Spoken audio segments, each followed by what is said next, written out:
Well, I will tell you, in these chapters, there's a lot going on. We have a real drama that plays out before us with Jacob and Laban and Esau. Can't forget about him. And then we have Rachel and Leah and Zilpah and Bilhah. There's just a lot going on in these chapters. A lot I'd like to cover. I'm sure I'll overlook something, so please forgive me for that. But hopefully this can spur us on to more study of these chapters. So last week we ended in chapter 27 right after Isaac gives the blessings to first Jacob and then Esau. And that's where I want to pick up. So go to verse 41 of chapter 27. And right after the blessings are given, in Esau's case, it's almost a curse, a cursing in many ways. The text says, now Esau hated Jacob. And this hatred is so strong that Esau is conspiring to kill Jacob. His belief is once the days of mourning have ceased for his father, verse 41, that he will do that. As far as I can remember, in the book of Genesis, we've not had a brother wanting to kill another one since Genesis 4. But here, the hatred is so strong that Esau is ready to kill Jacob, his twin brother. And so the fear is so strong in Rebekah that when she hears what's going to happen, she decides it's time for Jacob to leave. And so she's going to set in motion a trip for Jacob to go back to Haran. Now, if you'll remember, Haran is up to the north, up in this area. There's Haran there. There's Padan Aram there. That's where, of course, Laban lived. That's where, and of course, Laban is Rebekah's brother. And so she's sending him back up there, just like when Abraham wanted to find a wife for Isaac, he sent his servant back up there, found Rebekah. So now Rebekah is wanting to do the same thing, only this time Jacob himself will go. I'm sure we do. I don't have that in my notes. That's a great question. I know we've talked about it before. I believe it's like a 3 days journey. That's what sticks out in my head. But I don't know that's exactly the case. I know when we talked about the servant going up there, we did talk about how far it was. And you remember he wanted to leave real quickly to get back after finding Rebekah and getting the blessing for her to come. Does anybody remember? Am I close on that? Nobody knows. Well, at least you can't call me out here. You can talk about me at home. I honestly cannot remember off the top of my head, but it is a lengthy journey. We can say that. It is lengthy to get there. And so he's going to go there and find his distant family. And I want to notice something as she's talking to Jacob. I want to go down to verse 45. And as she's telling him to go, she says, until your brother's anger turns away from you, and he forgets what you've done to him, then I will send and bring you from there. Okay, so first, before I get into the last little question she asked, I believe she thinks this is going to be a short time. In reality, it's going to be 20 years before he comes home. 20 years. And so what she might have considered a short time definitely is not such. And then she concludes verse 45 by asking this question: why should I be be bereft of you both in one day.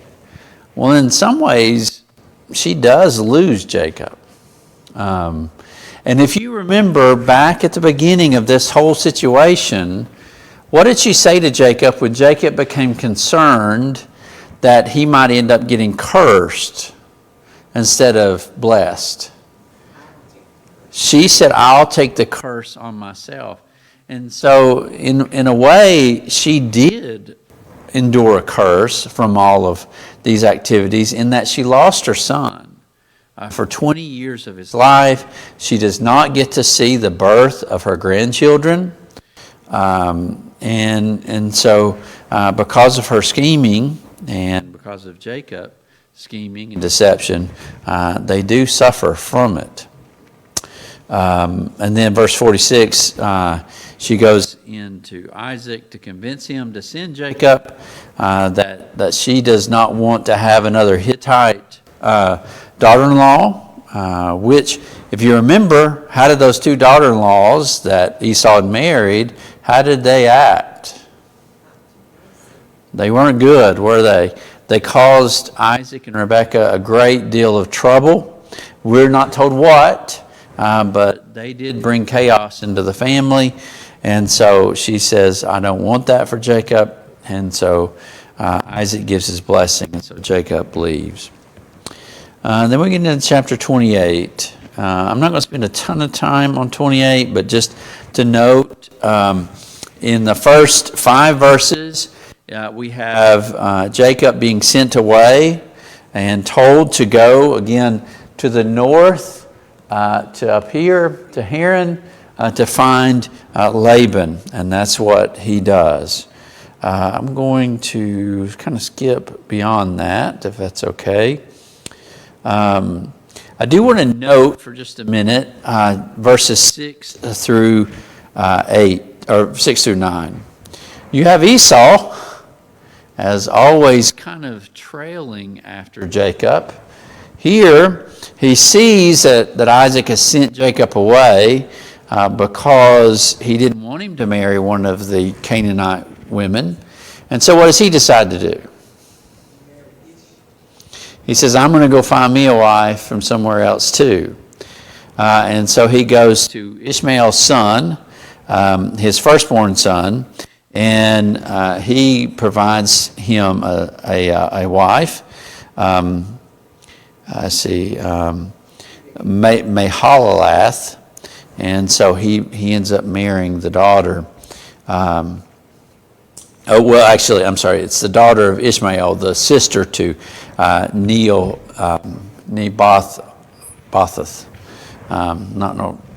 Not sure if I'm pronouncing it right, but it's close. So he ends up marrying her. One of the things just keeps coming back to me is Genesis chapter 1 and chapter 2. How here's another way that you see the people going away from God's plan. You remember in Matthew 19 when the Jewish leadership comes to Jesus and they bring up this debate around a certificate of divorce. And they're trying to get Jesus to make a statement about whether it's a good law or not. What was Jesus' response? Do you remember? It was a hardening of your heart. That he allowed you a certificate of divorce. But what? But that's not the way it was from the beginning. That was never God's intention. When you go back to Genesis 1 and Genesis 2, what was the intention? One man, one wife, one woman joined in marriage together. One of the issues when we get specifically into the life of Jacob is much of the problem for his self and his children is caused because they did not follow that prescription. Even the turmoil between Rachel and Leah and all the things that happened was because he got out of God's plan. And he ends up with 2 wives and 2 concubines. and it causes him a great deal of trouble. And this is going to be something that continues forward to cause issues with the people, with even the people of God. All right, going back to Genesis 28, we have here the end of 28. Jacob has a dream, a vision from God. What's the vision? What's taking place here? Well, he sees in his dream what translations have probably most commonly as a ladder. Now, from my understanding of the Hebrew, there's a little bit of ambiguity here. This may mean more like a stairway. And, you have one image of a ladder in your mind, and it's different, isn't it, from a stairway? Whichever way, it doesn't really matter. What's the emphasis of this dream, do you think? What is God trying to explain? It seems kind of, there's almost a little bit of obscurity to it about why does God reveal this to Jacob? That I'm with you. What do you think? I'm with you. Other ideas? So on the ladder, as we look at it, what do we see? All right, so verse 12 says, he dreamed, and behold, there was a ladder set up where? On earth, and the top of it reached into heaven. So what's he trying to symbolize? Communication, right? There's a line of communication between earth and God. You may know this already, but as he looks at it, he sees what? Angels ascending, descending. Now, angel, that term, means what? It means a messenger, right? A messenger from God. Now, we most often think about this as some spirit being, right? Angels from heaven. But that term doesn't always refer to those mystical beings. It can just simply infer the idea of someone sent by God. So when looking at this, I don't think the emphasis is on some mystical being, but it is on what? God's communication with man. That God is going to have an open communication with man. Now, why show this to Jacob, do you think?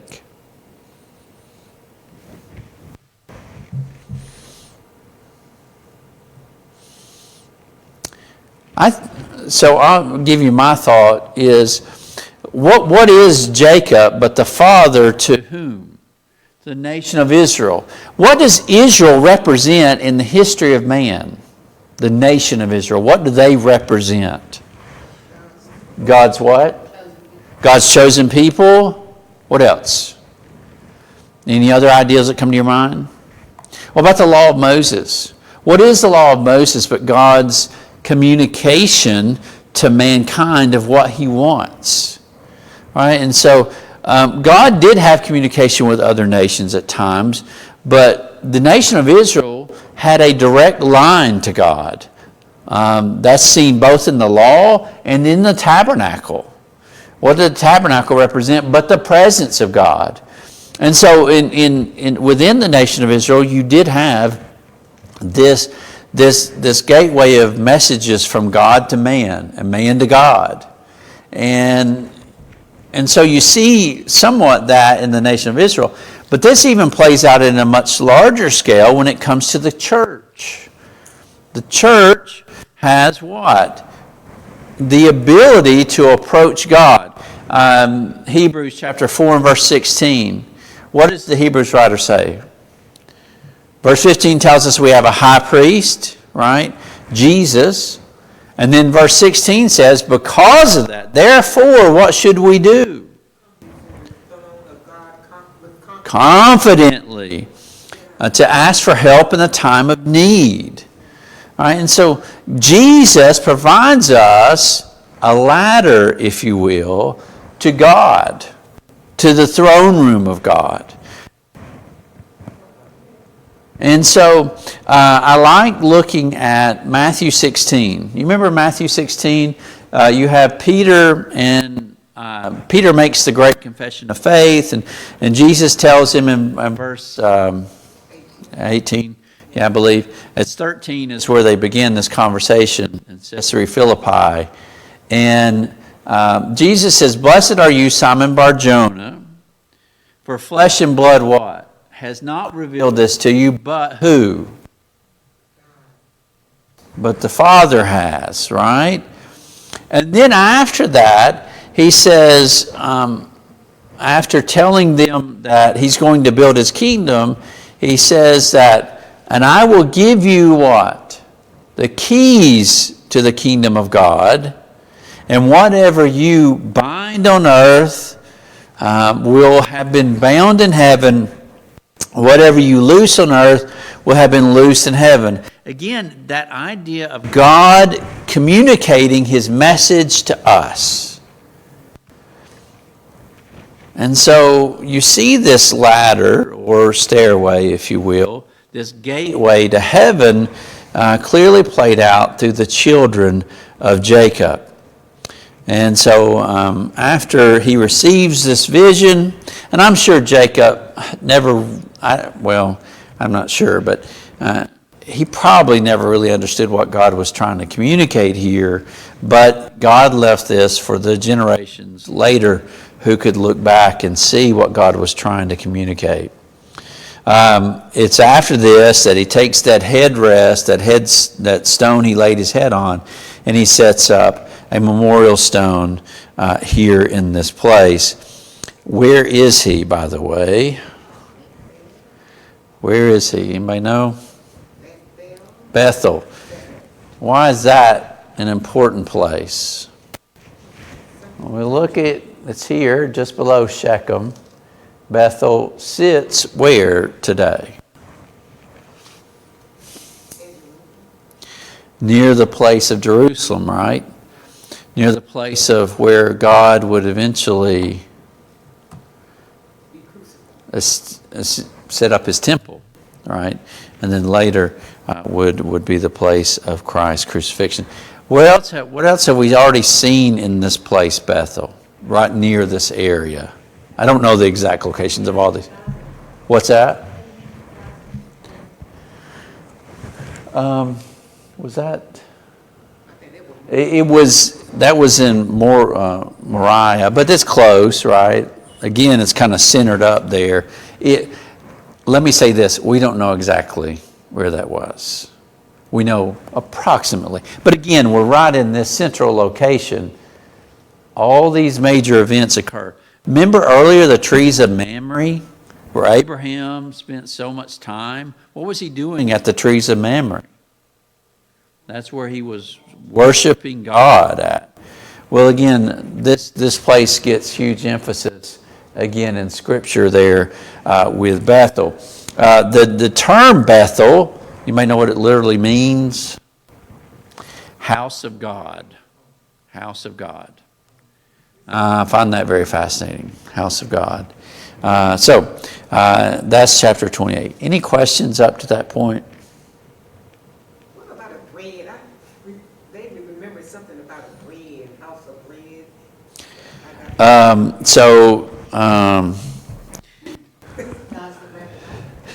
Well, it's interesting you bring that up because me and Turner were talking about that just before we started. But if you look here at the text, you have Jacob. I'm glad you brought that up because I meant to mention this. He makes a vow. Verse 20. He says, "If God will be with me and keep me in this way." Now, when you read that, that almost sounds kind of like he's making a bargain with God. That's not what the original Hebrew is emphasizing or really trying to say. He's saying, since God, probably a better idea here, is since God will be with me. He's not trying to make a cheap bargain with God. He's not trying to bargain with God, essentially. But what he is saying, you're my God, or since you blessed me and you've been with me, he says, will keep me in this way that I go, and will give me bread to eat and clothing to wear. What are those representative of? Our basic needs, right? Providing for our basic needs. so that I come again to my Father's house in peace. Then the Lord shall be my God, and this stone which I have set up for a pillar shall what? Shall be God's house. So, just interesting, again, the promise of God to meet his daily needs. Now, there's deeper implications about what, as you mentioned, the bread comes to represent.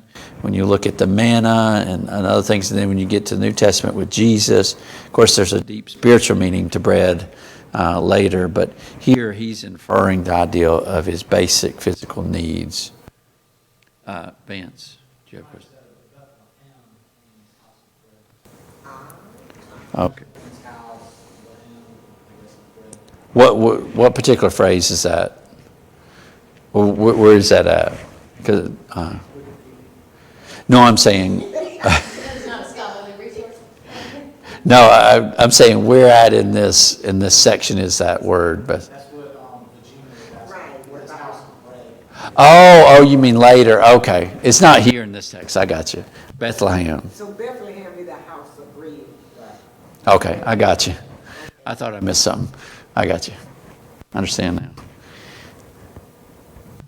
Catch up in my brain there. So Bethel is, But that's not Bethlehem, right? no, I know. Um, So Bethel means what now?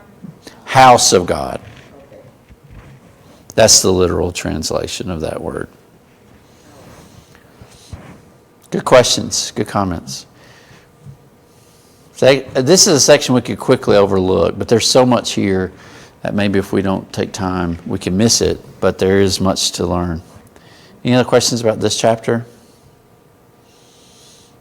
All right, I'm going to transition to 29. I'm not going to get to this, I don't think, today. I was very optimistic, but I'll have it up there for next week. Or the week after, I guess, because next week we'll be meeting. When I was reading this chapter, one thing that stood out to me is that, that the Lord was at the top of the ladder. A lot of times the Lord was at the top of the ladder, even though the angels were descending up to that. Somebody help me out here. You're talking about in the vision, he says, verse 12, that the top of it reached up to heaven, and behold, the angel of God were ascending and descending. Is that what you're talking about? And then verse 13, the Lord stood above it. Yeah, Mhm. I thought that was interesting. Yeah, Over the years, you hear people talking about the angels going up and down, but when I was reading it, I said, oh, so the Lord was there too, standing at the, stood above it. and again, you'll note that the Lord is the name of God. That's Yahweh in the original text. Yeah, good point. Yeah, I thought that was, but you don't hear a lot of teachers, when they teach on this passage of scripture, they don't mention that caught my attention when I was reading it. Mention that. Yeah. And that's the emphasis, right? That all these are coming from God. God is sending the angels or the messengers from his side. Any others? All right, let's go to 29. We get into the drama of the events here with Jacob and Leah and Rachel.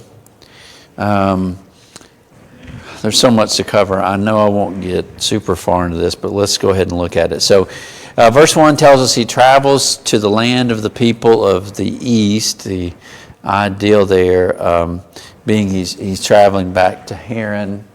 That name is just,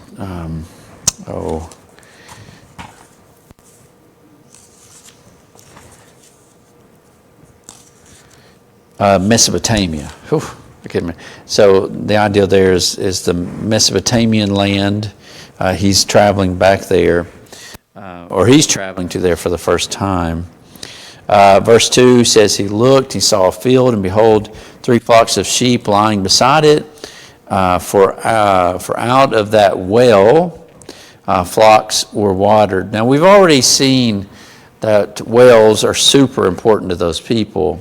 because of the dryness of the land, water was something that was important. If you remember when Isaac was traveling through the land, what were the people trying to do to him? He'd dig a well, they'd come and claim it. And then sometimes they would come and just bury the well, so he couldn't use it. And that happened to him several times as he traveled through that land. Wells were very significant. And at this well, there's something kind of unique. What were they doing? They were taking a large stone and were placing over the top of the well. Now, why would you do that? Two really important reasons. Is number one, it would limit evaporation so that the sun would not cause it to evaporate away, and so you could keep that water. And then number two, it also limited what? Access. So that not just anybody could come and take from the well. You have, as the text tells us, that there's flocks gathering there. The shepherds have come, but nobody has taken the stones away. Let's go to verse 4. So Jacob said to those shepherds, my brothers, where do you come from? They said, we are from Haran. That's where he's trying to get to, right? He said to them, do you know Laban, the son of Nahor? They said, we know him. He said to them, is it well with him? They said, it is well. And see, Rachel, his daughter, is coming with the sheep. He said, behold, it is still high day. It is not time for the livestock to be gathered together. Water the sheep and go pasture them. What's he trying to point out here? Why would you come at the high point of the day when it's this most hot? All right, why wouldn't you do this at other times, maybe earlier on in the day, so it's not so hot? I can't help but think about John 4, right, with the woman at Jacob's well. And here they are. They're gathered there. They're not removing the stone. And so he's wondering why. But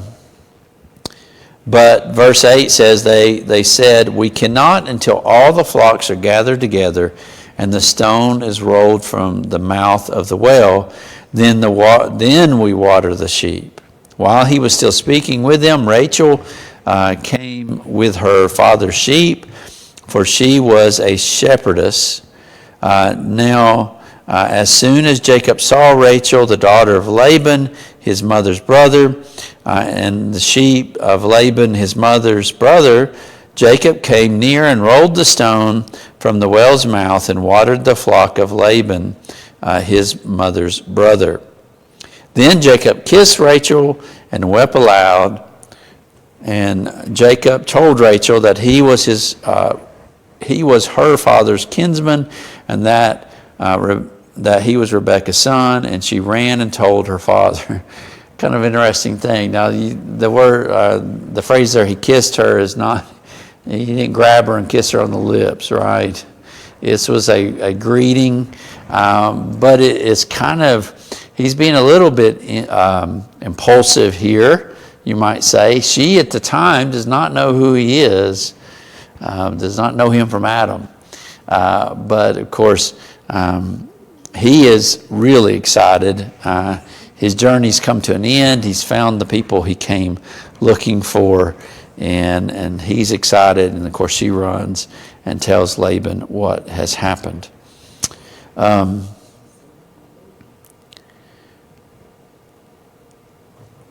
trying to see if there was something else there. As you continue reading, you have verse 13. As soon as Laban heard the news about Jacob, his sister's son, he ran to meet him and embraced him and kissed him and brought him to his house. Jacob told Laban all these things, and Laban said, surely you are bone of my bone. Sorry, that's not right. Surely you are my bone and my flesh. Sorry, that does recall kind of what we see in Genesis chapter 2. Not quite the same. And he stayed with him a month. And so he comes there. Initially, he's going to stay a month.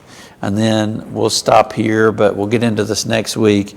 We'll get into the deception of Laban and how he deceives Jacob into marrying Leah, and ends up working for him for a great while. 20 years he'll eventually work for him. And so it brings a lot of drama into his life. And 20 total. So he works for Leah for 7, and then Rachel for 7, but then he stays beyond that. He continues to work. You may remember, after he marries them and they bear children for him, God then blesses him to gain wealth. Well, how does he gain wealth? It's through a deal he makes with Laban, where God blesses Jacob and not Laban. But we'll get into the whole sheep, which ones are striped and spotted, and all the other different arrangements of coloration. Any other questions? Good ones. All right. We'll look at that next week, and y'all go ahead. Please read ahead, and we'll be ready to discuss that and get into that drama. As we close this time out, Vance, do you mind just closing out the Facebook time? And then as he's doing that, thank you for reminding me, Lisa. Is there anyone who was not able to partake of the Lord's Supper? Miss Betty? Okay.